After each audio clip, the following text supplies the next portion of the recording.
So this week, I feel like my parasocially dear close friend, Rosalia, has been misunderstood, like she usually is, because she's usually ahead of her time in the way she thinks, and to be ahead of your time in the way you think means sometimes your words aren't going to catch up. And that's okay, because I understood what she was saying.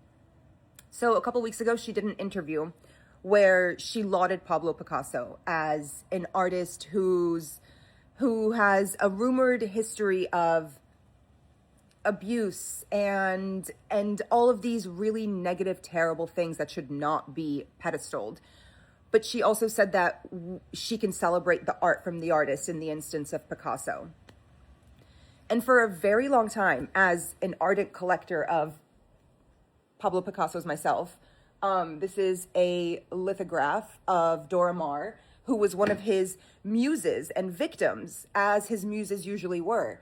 It did not come with the googly eye. I have since added that. So now it is technically an original Mia Khalifa piece, not a Pablo Picasso lithograph. Let's make that clear. As someone who is such a deep fan of his art and who collects his art, I have another piece I'm going to show you right now, and books about him. I have mostly read the books that are about him and commissioned by him and approved by him. This is the second piece. This is from, I believe, 1969. This one is an original. I have had this same, I don't even know what to call it. I guess it's a coming to God moment about this man who I have pedestaled my entire life as a force of a creative. But since for a couple years, I've kind of made my way through Pablo Picasso biographies and memoir, and just, people who have spent time with him and people who have written about him, just authorized memoirs about him.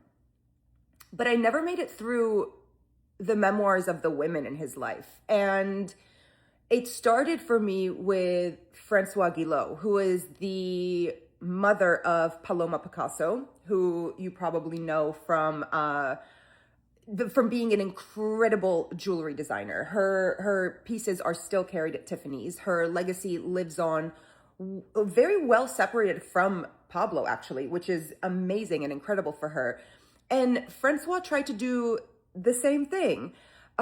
She lived a life, as many women did who were his muses. She lived a life that was really abusive and really dark and very isolating, which he did on purpose because of his ego and his narcissism and his, honestly, pedophilia.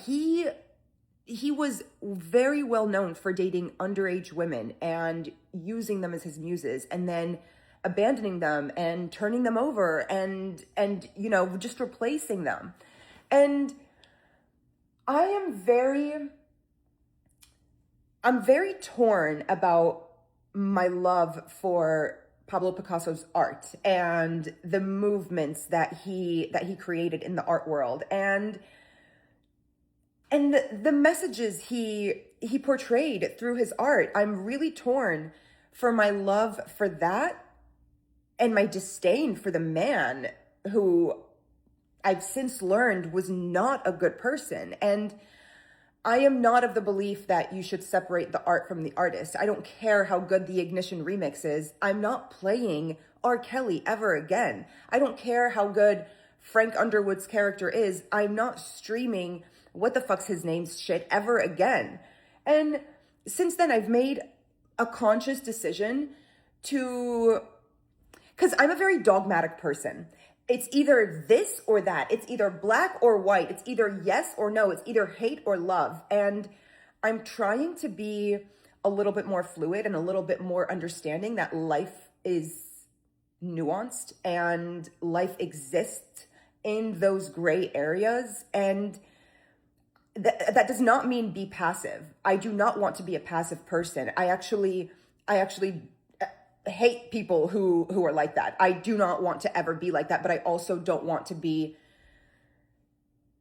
I don't know. I feel like there's a very fine line between dogmatic and stubborn. And I am someone who constantly wants to work on myself. And I really want to be aware of when I'm being stubborn and when I'm being right, when I'm standing my ground and standing for something and believing in something. And I'm slowly finding a way to come to terms with what Rosalia is also clearly going through, which is her love for an artist, but her love for women and for their legacies. And I think what I'm currently trying to do is I'm trying to collect Francois Guillot's art. This is one of the pieces that she was commissioned to do for the Salk Institute of Biological Studies, because her second husband, by the way, the man who invented the polio vaccine, this woman was her record. Come on, please. She went from Picasso to the man who invented the polio vaccine. Goddamn, tens all around, honey. So this is one of her pieces that she designed for her husband's institute. And I have started a collection of them. I am on the hunt for all of the pieces that she has created, because although I'm not fully ready to take down my Picassos, and maybe I will get there one day, I don't know. I am very ready to not bury the truth about him and to not turn a blind eye to it, and to honor the women who he has made feel small and insignificant. Not made feel, he has made them small and insignificant in his story, which is extremely purposeful. Like, he did it fully knowing what he was doing. So Madame Guillot, she's passed away, but Madame Guillot, it is now my duty to honor you and to collect your art. So I implore you to read any books you can about this woman. Her name is Francois Guillot, like I've said, because she was so fascinating. And that's the thing with Picasso. Once you start reading and learning about the women in his life, like Dora Maar and Francois Guillot and so many others, you really start to understand why he was so fascinating. Because of his muses, because of what they opened his eyes to, because of like we wouldn't have gotten the Picasso blue period if it wasn't for her. There's so many things that he took credit for that were these women's. She was an artist in her own right, and he tried to diminish that while he was with her. So Rosalia, girl, I feel you. I'm like, these are really hard things to talk about, because what you're basically admitting to is not knowing, and that's totally okay.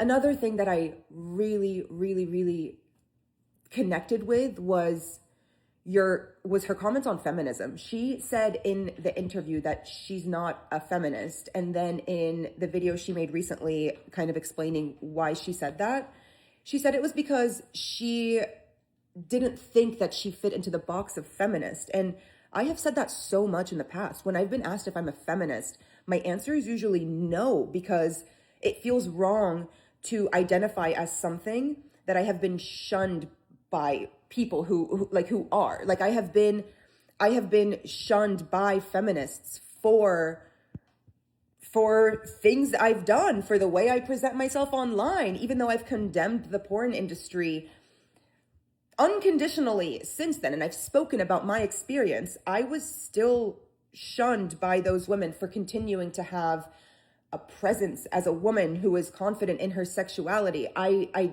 didn't feel welcomed by that group. So no, I didn't identify as a feminist for a very long time.